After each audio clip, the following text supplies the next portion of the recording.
Hello everyone, Assalamu alaikum. So, how many of you are developing apps and websites with the help of LLMs? बहुत कम, 4-5 लोग. So come on. ये जो चीज़ें मैं कुछ आप लोगों के साथ शेयर करने वाला हूँ, आप लोगों को मोटिवेट भी करेंगी और थोड़ा सा पाथवे भी क्लियर करेंगे कि किस तरह से लोग LLMs को यूज़ करके एप्स बना रहे हैं जो कि आजकल रेवेन्यू भी काफ़ी जनरेट करें. कुछ रेवेन्यू पॉइंट ऑफ व्यू से भी आपके साथ कुछ नंबर्स शेयर करूँगा. So the talk is about rags powered by Google search. What is RAG on the first place? Yes. Retrieval augmented generation where we use our private data, proprietary data to get the response from the LLM. We don't have to fine tune the complete LLM, rather than we can use our data and chunks of it to get the right answer. Perfect. So summary में जब भी कोई आप लोगों ने chat GPT तो use किया होगा, ऐसा नहीं है कि चैट जीपीटी ना यूज़ किया हो. अक्सर ये होता है कि जब आप उससे कोई क्वेश्चन पूछते हैं तो वो हेलुसिनेट करता है. हेलुसिनेट से क्या मुराद है कि जब आप कोई उससे क्वेश्चन पूछते हैं, लेट्स सपोज अगर चैट जीपीटी को खुद से नहीं पता तो वो खुद से बना के आपको आंसर देता है. ठीक है. इस प्रॉब्लम को सॉल्व करने के लिए हम रैग यूज़ करते हैं जब भी हम अपनी कस्टम एप्लीकेशंस बनाते हैं. सो हम अपना जो प्राइवेट डेटा है, फॉर एग्जांपल लेट्स सपोज हम एक ऑर्गेनाइजेशन है, लेट्स सपोज जीडीजी की एग्जांपल ले लेते हैं. और जीडीजी ने कितने इवेंट्स पास्ट में करवाए हैं, जीडीजी क्या है, इसके बारे में सारी इन्फॉर्मेशन अगर हम एक डॉक्यूमेंट में सारा पुट कर देते हैं और फिर उस डॉक्यूमेंट की बेस पर अगर हम चैट जीपीटी से, लेट्स सपोज चैट जीपीटी में इस वजह से वर्ड यूज़ कर रहा हूँ क्योंकि everyone is familiar with it. तो चैट जीपीटी को अगर हम वो वाला डॉक्यूमेंट दे देते हैं, नॉलेज बेस दे देते हैं, तो क्या होगा कि अब जो चैट जीपीटी से रिस्पॉन्स आएगा वो मच बेटर होगा. Right. So this is what rag is. But rag से भी अब थोड़ा सा आगे अगर हम जाएं तो फिर वर्टेक्स एआई ने एक बहुत ही अच्छा फीचर ये दे दिया है कि आप गूगल सर्च की जो टेक्नोलॉजी है उसको भी साथ शामिल कर सकते हैं. सो रिट्रीवल ऑगमेंटेड जनरेशन के बारे में हमने थोड़ी सी बात की. अब हम ये एक इलस्ट्रेशन है, आपके साथ एक एग्जांपल शेयर कर रहे हैं. फॉर एग्जांपल यूज़र एक क्वेश्चन पूछता है, तो जब भी कोई आप एप्लीकेशन बना रहे हैं तो डायरेक्टली अगर आप एलएलएम से इंटरेक्ट करवा रहे हैं तो आपको डायरेक्टली एलएलएम से रिस्पॉन्स आएगा. बट अलॉन्ग विद दैट अगर आप उसको डॉक्यूमेंट्स जो अपने कस्टम डॉक्यूमेंट्स दे देते हैं तो आपको फिर ज़्यादा अच्छा रिस्पॉन्स आएगा. आप अगर कोई भी एप्लीकेशन बना रहे हैं, आप नहीं चाहेंगे कि वो इनकरेक्ट आंसर दे या फिर विद कॉन्फिडेंस रॉन्ग आंसर्स दे. सो उसके लिए हमें फिर अपने कस्टम डॉक्यूमेंट्स, कस्टम जो हमारे पास अनस्ट्रक्चर्ड स्ट्रक्चर्ड डेटा है वो हमें अटैच करना होगा, फिर हमें ज़्यादा बेहतर रिस्पॉन्स आएगा. सो वहाँ पर हम जो है वो रिट्रीवल का यूज़ करते हैं. यहाँ पर हमारे पास कॉन्सेप्ट आ जाता है एक और एम्बेडिंग्स का. एम्बेडिंग्स आर लाइक जब आप अपना डॉक्यूमेंट्स को चंक्स में डिवाइड करके जब आप सेव करते हैं तो वो एम्बेडिंग्स में वेक्टर डेटाबेस में यूज सेव होती हैं. और वेक्टर डेटाबेस जब आप रिट्रीवल करते हैं तो वो सिमिलैरिटी की बेस पर आपके पास रिजल्ट्स आ रहे होते हैं. By the way keywords based research जो रिसर्च है और जो सिमिलैरिटी सर्च है, they both are different. For example जब आप कोई गूगल पे सर्च करते हैं तो गूगल आपको कीवर्ड की बेस पर सर्च नहीं ला कर देता, बल्कि वो एक सिमिलैरिटी की बेस पर आपको सर्च ला कर देता होता है. सो यहाँ पर डिफरेंट टेक्निक्स हैं. आप जैसे हमें तो एक बात तो पता चल गई कि भाई रिट्रीवल ऑगमेंटेड जनरेशन के बगैर कोई भी हम एक अच्छा एप्लीकेशन नहीं बना सकते जो कि एलएलएम्स को यूज़ कर रहा होगा. तो उसके लिए डिफरेंट टेक्निक्स हैं. सबसे पहले तो जब आपके पास डॉक्यूमेंट बहुत बड़ा है, आपको पता है कि जितने भी एलएलएम्स हैं उनकी जो कॉन्टेक्स्ट विंडो है उसकी लिमिटेशंस हैं. So if I ask what is the limitation of context window in let's say Gemini 2 की बात कर रहे हैं. अभी Gemini 2 recently few days ago launch हुआ. तो क्या है उसकी context window? Sorry 2 million. That's correct. Now, if we compare it with ChatGPT, तो हमें डिफरेंट मॉडल्स के डिफरेंट मिलते हैं. फॉर एग्जांपल 1 लाख के करीब भी है, 128 के करीब आ रहे होते हैं, ठीक है। सो अब आपका क्वेश्चन ये होगा कि जब हमने ये सारा डॉक्यूमेंट रिट्रीवल ऑगमेंटेड जनरेशन से कर रहे हैं, why not to pass everything in the prompt. ये भी तो हो सकता है क्योंकि कॉन्टेक्स्ट विंडो जो एक जेमिनाई की है वो 2 मिलियन की है। So can anyone tell me कि what is the downside of that, कि हम अगर सारा जो अपने डॉक्यूमेंट से लेट्स सपोज वो हम अपनी प्रॉम्प्ट में शामिल करना शुरू कर दें। Sorry, cost. Why cost? Because जब भी आप LLM से इंटरेक्ट करते हैं तो आपको उसका जितने भी टोकन्स यूज होते हैं उसका पे करना पड़ता है, और अगर हम अपने सारे डॉक्यूमेंट्स एक प्रॉम्प्ट में शामिल कर देंगे तो कॉस्ट बढ़ जाएगी। तो इसके लिए फिर हम रैग करते हैं, और रैग के लिए हमारे पास डिफरेंट टेक्निक्स हैं। फॉर एग्जांपल जो हमारे पास लॉन्ग डॉक्यूमेंट, जैसे मैंने GDG की एग्जांपल दी, लेट्स सपोज वो 100 पेजेस का डॉक्यूमेंट है तो उसको फिर हम चंक्स में डिवाइड करते हैं। लेट्स सपोज हम चंक साइज डिफाइन कर लेते हैं कि एक पेज का जो है ना एक चंक होगा। सो अब 100 पेजेस को हम 100 चंक्स में डिवाइड करके उसकी एम्बेडिंग्स जनरेट करते हैं और फिर उसको रिट्रीव करते हैं, और रिट्रीवल के वक्त जो हमारी इनपुट होती है वो पहले सिमिलैरिटी सर्च करती है और मोस्ट रेलेवेंट चंक जो है वो लेकर आती है। For example let's suppose page number 10 पे ये लिखा हुआ है कि GDG का नेक्स्ट इवेंट कब होना है, जो कि आज होता है। सो जब हम कोई क्वेश्चन करेंगे, let me tell me what is the time of next GDG event, तो हमारा जो सिमिलैरिटी सर्च का जो सारा वर्टेक्स है जो हैंडल कर रहा होगा डायरेक्टली 10th पेज पर जाएगा, उसका कंटेंट हमें रिट्रीव करके दे देगा, और फिर हम उस कंटेंट को LLM से गुजारेंगे ताकि जिस तरह से यूजर ने क्वेश्चन पूछा है नेचुरल लैंग्वेज में ही जो हम उसको रिप्लाई कर सकें। सो ये डिफरेंट टेक्निक्स लिखी हुई है, क्वेरी एक्सप्रेशन है, हाइब्रिड सर्च है, नॉलेज ग्राफ भी है आपके पास। इसके अलावा रीरैंकिंग है, बट ये जो rag with Google search technology है, ये जो नंबर 4 नंबर 5 पे टेक्नोलॉजीज हैं इनका यूज कर रहा है। बट ये सुनने में बहुत ज़्यादा कम्प्लेक्स लग रही होगी, बट हमें ज़्यादा इसके बारे में जो है ना वो कह लें कि कस्टम नहीं बनाना पड़ता, क्योंकि सब कुछ कस्टम बना हुआ है। हमने जस्ट यूज़ करना है और एप्लीकेशंस बनानी है जो कि एंड यूजर्स यूज करेंगे, और वहां से हम अपना मोनेटाइजेशन वगैरह करना चाह रहे हैं। सो Google search on vertex AI, ये आपके सामने 3 फेजेस का प्रोसेस है। Number 1 is collect.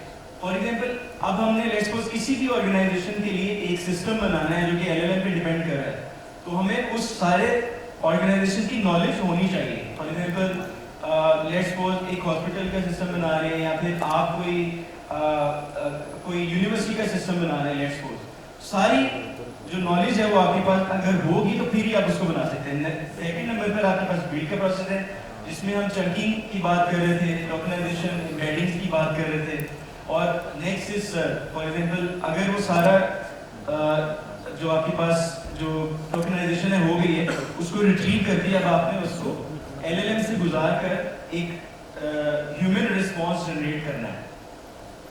So semantic search is far better than keyword search, ये तो हमने देख लिया, बट सिमेंटिक सर्च को मजीद पावरफुल बनाने के लिए हम मजीद एल्गोरिथम्स का यूज कर सकते हैं, जिसमें रीरैंकिंग है। फॉर एग्जांपल जैसे मैंने आपको एग्जांपल दी थी, लेट्स सपोज GDG के इवेंट की जो इंफॉर्मेशन है वो 10th पेज पे है। अगर आपने लेट्स सपोज एक ही डॉक्यूमेंट को अटैच करना है तो वो भी वहाँ पर भी चांसेस है कि हमारा सिस्टम फेल हो सकता है। उसको बेहतर करने के लिए हम ये करते हैं कि रेदर देन 1 डॉक्यूमेंट हम 10 सिमिलर डॉक्यूमेंट्स लेकर आते हैं और फिर उसको री-रैंक करते हैं बेस्ड ऑन मोस्ट सिमिलर जो आपके पास डॉक्यूमेंट होगा, और फिर उसके बाद उसकी बेस पर हम रिस्पॉन्स जनरेट करते हैं। इसके अलावा गूगल रैंक ब्रेन और न्यूरल मैचिंग, ये भी टेक्नोलॉजीज को यूज करके इसको मजीद पावरफुल बना रहा है। और फिर इसके अलावा यहाँ पर ये आपके सामने एग्जांपल दी हुई है। अब नोट कीजिएगा, कीवर्ड बेस्ड अगर हम सर्च कर रहे हैं, लेट्स सपोज आपके पास एक स्टोर है, ई-कॉमर्स स्टोर है, उसमें यूजर आकर इनपुट करता है warm clothing for winter. Now system might not understand it fully और रिजल्ट्स में हमारे पास कुछ नहीं आएंगे, बट अगर हम इसको जो ये टेक्निक हमने देखी है वेक्टर डेटाबेसेस की और रिट्रीवल की, उसके थ्रू अगर हम गुजारेंगे तो फिर यहाँ पर आपके पास क्या होगा, सेम क्वेश्चन इज सेम और the input is same, warm क्लोरिंग for builder. और यहाँ पे देखिए कि ये जो वर्टेक्स एआई है उसने फर्स्ट ऑफ ऑल रिट्रीवल किया है डॉक्यूमेंट डेटाबेस से, सेकेंडली उसको मोर रिफाइंड क्यूरीज में कन्वर्ट किया और फिर उसके बाद यहाँ पर ये रिजल्ट जो है आपके पास सामने शो हो रहा है और सर्च रिजल्ट भी आपके सामने आ रहा है। इसी तरह से गूगल जो है वो TPUs को यूज़ कर रहा है अपनी सर्च को बेहतर करने के लिए, जो कि गूगल सर्च में भी यूज़ हो रहा है। सो अगर आप इसको मल्टी मॉडल में यूज़ करना चाहें वो भी हो सकता है। फॉर एग्जाम्पल अगर आपका कंटेंट डॉक्यूमेंट्स में, ऑडियो में है, वीडियोस में है, तो आप इसको यूज़ कर सकते हैं। मैं यहाँ पर थोड़ा सा रुकूंगा because in the next few slides I am also going to show you real use cases जो कि ना सिर्फ पब्लिश हैं इन्हीं टेक्निक्स की बेस पर, बल्कि अच्छे खासे डॉलर्स भी बना रहे हैं। अगर मैं आपसे ये क्वेश्चन पूछूं कि इसी टेक्निक को देखते हुए अगर आप कोई एप्लीकेशन बनाओगे तो क्या बनाओगे? कोई आइडियाज आपके माइंड में क्या आ रहे हैं? कुछ भी हो सकता है, रॉन्ग भी हो सकता है। आप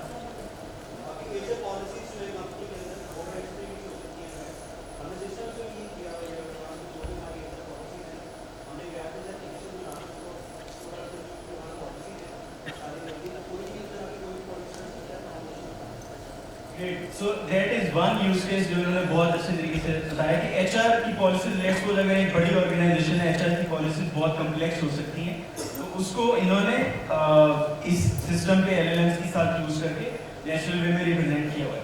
मैंने जाइटेक्स अटेंड किया रिसेंटली दुबई में, तो hundreds of companies were like HR की सॉल्यूशंस जो कि एलएलएम पावर्ड है। सो एक और चीज़ जो मैंने देखी वहाँ पर कि कोई भी ऐसा स्टेज नहीं था या टेबल नहीं था जिसपे एआई पावर्ड जो है ना वो स्टार्टअप ना हो, हर कोई एआई को सेल कर रहा था। So that is also very important. But ये कि इस वक्त ये ट्रेंड में है और इस वक्त इसमें कह सकते हैं कि रेवेन्यू का चांस है, तो आप लोग कोई भी अगर एप्लीकेशन इसमें लॉन्च करते हैं जो कि एआई पावर्ड हो और वो वाकई में रियल प्रॉब्लम सॉल्व कर रही हो, तो आप वहाँ से एक अच्छा जो रेवेन्यू जनरेट कर सकते हैं, जो कि मैं आने वाली स्लाइड में आपको दिखाने की वाला हूँ। सो यहाँ पर अगर हम नेक्स्ट देखें, सो ये वो एल्गोरिथम है कि फॉर एग्जाम्पल अगर आप लोगों ने इसको मजीद बेहतर बनाना है तो आप क्या कर सकते हो कि जो हाइब्रिड सर्च और वर्टेक्स एआई के फीचर्स हैं वो यूज़ कर सकते हैं। फॉर एग्जाम्पल अगर आपके पास एक इनपुट आई है और फिर उसके बाद आप सबसे पहले वर्टेक्स एआई क्या करेगा, उसको रीराइट करेगा, सेकंड नंबर पर उसको कीवर्ड सर्च और वेक्टर सर्च भी करेगा, एंड थर्ड नंबर पर रैंकिंग एंड फिल्टरिंग, जो कि मैंने आपको बताया कि लेट्स सपोज आप 5, 10 या 20 सिमिलर रिजल्ट ले आते हो, फिर उसको आप रीरैंक करते हो और उसको जो मोस्ट रेलिवेंट चंक होता है उसको आप यूज करते हो, and then you represent the result. So अब मैं आपको कुछ एग्जांपल्स दिखाता हूँ जिसमें हमने उसको इम्प्लीमेंट किया इस सारे सिस्टम को और उसका रिजल्ट क्या बना। इसके अलावा नॉलेज ग्राफ का भी बहुत ज़्यादा यूज है। नॉलेज ग्राफ क्या है कि आप जो डॉक्यूमेंट है, जो पीस ऑफ इंफॉर्मेशन है, उसके रेलिवेंट जितनी भी इंफॉर्मेशन है वो एक ग्राफ की फॉर्म में सेव करवाओ तो उसके रिजल्ट आपको काफ़ी बेहतर मिलते हैं। So this is the example of कि आप मल्टीपल डेटा सोर्सेज से लेके आ सकते हो। स्ट्रक्चर्ड प्राइवेट डेटा हो सकता है, अनस्ट्रक्चर्ड डेटा हो सकता है। अनस्ट्रक्चर्ड डेटा में फॉर एग्जाम्पल आपके पास डॉक्यूमेंट्स हैं और वीडियोज़ हैं, ऑडियोज़ हैं, इंटरव्यूज़ हैं, पॉडकास्ट हैं। सो ये सारा आप इसको रैक में यूज़ कर सकते हैं। सो यहाँ पर वर्टेक्स एआई में बहुत अच्छे अच्छे फीचर्स आ रहे हैं। For example first of all जीरा का डेटा एक्सपोर्ट, आपने अगर कंप्लीट जीरा को ऑटोमेट करना है कि टास्क क्रिएशन में भी, रिपोर्ट्स जनरेशन में भी, और वो आपने नेचुरल लैंग्वेज के फॉर्म में करना है, जैसे हम ChatGPT से इंटरेक्ट करते हैं, बार्ड से इंटरेक्ट करते हैं, जेमिनी से इंटरेक्ट करते हैं, तो आप वो कनेक्ट कर सकते हो, सेल्सफोर्स को कर सकते हो, कन्फ्लुएंस को कर सकते हो। By the way, how many of you know about Confluence, Jira? Everyone, good. So ये मैनेजमेंट के लिए हमारे पास नॉर्मली यूज हो रहा होता है। गूगल ड्राइव का डेटा आप फ्यूचर में यूज कर सकते हो, Microsoft SharePoint, Slack, Box. So ये services as a single click आपको जस्ट बटन क्लिक करना है and your data will be connected. So अगर आपने ये सारा सिस्टम स्क्रैच से बनाना है, स्टार्ट से बनाना है, it will take years. but everything is ready, you just have to use it and then you are good to go. And by the way, I think startups को तो new साइनर्स को तो गूगल $300 का credit भी देता है, तो आप लोग एक्सपेरिमेंट कर सकते हो अपनी नई एप्लीकेशन बनाने के लिए. And top of that Gemini is free, I guess 1.5 at least 1.5 तो फ्री था, आई थिंक 2 भी फ्री ही है. आप उसको LLM को फ्री ऑफ कॉस्ट यूज कर सकते हैं. अनटिल अनलेस अभी तक तो कोई कॉस्ट नहीं थी. तो ये मैं आपको कुछ एग्जांपल दिखाने लगा. ये हमने एक सिस्टम बनाया हुआ है अपलर्ट्स का. इसमें हम यही वाला जो टेक्निक है वो कैसे यूज कर रहे हैं. इमेजिन कि आप एक फ्रीलांसर हैं, आपने जॉब्स फाइंड करनी है और आपने प्रपोजल सेंड करनी है, कवर लेटर सेंड करनी है. ये एक डिफिकल्ट टास्क था फ्रीलांसर्स के लिए, ऑर्गेनाइजेशंस के लिए, क्योंकि BD को भी ट्रेन करना पड़ता है कि हर टर्म्स के लिए UI UX के लिए अलग करना पड़ेगा, AI के प्रोजेक्ट्स के लिए अलग करना पड़ेगा. तो हमने इस प्रॉब्लम को सॉल्व करने के लिए अपलर्ट्स को क्रिएट किया. उसमें आप क्या करते हो कि अपनी सारी इन्फॉर्मेशन प्रोवाइड कर देते हो, जिसमें आप बताते हो कि मेरा इतना एक्सपीरियंस है, मेरे ये प्रोजेक्ट्स हैं और ये मेरे FAQs हैं. मतलब अगर मुझसे ये क्वेश्चन पूछा जाए तो मैं इसको इस तरह से रिस्पॉन्ड करना चाहता हूँ. ये मेरे कवर लेटर हैं जो कि मैं सेंड करता हूँ नॉर्मली, और इनको इस तरह के मैं जनरेट करना चाहता हूँ. तो हमने प्रोजेक्ट्स और एक्सपीरियंस को कुछ इस तरह से किया कि हमने उसकी वेक्टर एम्बेडिंग जनरेट की. अब होता यह है कि जब भी आप किसी जॉब पे अप्लाई करते हो तो सिस्टम क्या करता है, सबसे पहले मोस्ट रेलेवेंट प्रोजेक्ट और एक्सपीरियंस सेक्शन का कंटेंट निकालता है और फिर उसको प्रॉम्प्ट में शामिल करता है, ताकि फिर जो कवर लेटर है वो मोस्ट एप्लीकेबल जो वो जनरेट किया जा सके. हमारे पास इस सिस्टम के इस वक्त 50,000 जो यूजर्स हैं जो कि यूज़ कर रहे हैं. सो इट्स वेरी सक्सेसफुल और हम भी इसको पर्सनली अपने ऑर्गेनाइजेशन में यूज़ कर रहे हैं. सो इसके साथ साथ हमने ये वो अपवर्क के ऊपर आपको इंटीग्रेट हो रहा था क्रोम एक्सटेंशन के थ्रू. आप क्लिक करते हैं तो यहाँ से अभी तक का जो इंटरफेस था वो ये था कि आप पोर्टफोलियो और सर्टिफिकेट सारी information manually drop down click करके रिट्रीव करते थे. बट आने वाले दिनों में क्या होगा कि आपको कुछ भी नहीं करना होगा, जैसे एक बटन क्लिक करना होगा तो वो खुद ब खुद ही सिस्टम से रिट्रीव करके करेगा. इसके अलावा आप लिंक्डइन पे लेट्स सपोज जॉब्स पे अप्लाई करते हो तो हम एक सिस्टम इस तरह का भी बना रहे हैं कि आप जो CV है वो खुद ब खुद बना सकता है, मोस्ट रेलेवेंट वो वाले कीवर्ड्स यूज़ करके जो कि जॉब में मेंशन्ड है, ताकि आप ATS सिस्टम में टॉप पे आ जाओ. सो इसके साथ साथ हम जेमिनी का भी यूज़ कर रहे थे. हमने मॉडल्स जो हैं वो सभी इंटीग्रेट किए हुए थे, Claude, GPT, GPT-4 mini and Gemini 1.5. अब एक चीज़ आप देख सकते हैं कि ये फ्री ऑफ कॉस्ट अवेलेबल है 1.5. वाई? बिकॉज हमें भी कोई कॉस्ट नहीं पड़ रही. आप भी कोई सिस्टम बनाएंगे आपको भी कोई कॉस्ट नहीं पड़ेगी. लिमिटेड यूज़ के लिए ये फ्री था और हमने इसी वजह से इसको फ्री किया. अब मैं आपको नेक्स्ट जो है वो जो दिखाने वाला हूँ वो ये है कि रेवेन्यू. ये इस एप्लीकेशन का नहीं है बट एक और एप्लीकेशन है उसका रेवेन्यू है. नाउ यू सी हमने ये एप्लीकेशन लास्ट ईयर लॉन्च की थी और ये AI बेस्ड ही है. Just for motivation, last month ये जो ब्लैक फ्राइडे का सीजन गुजरा है और ये जो प्रमोशंस का गुजरा है ये सबसे पीक पे गया और एक मंथ का इसका जो रेवेन्यू था वो $28,000 बना था. और ये एप्लीकेशन क्या है, ये जो सारी टेक्निक्स आपको बताई हैं वो यूज़ करके हम उसको कर रहे हैं.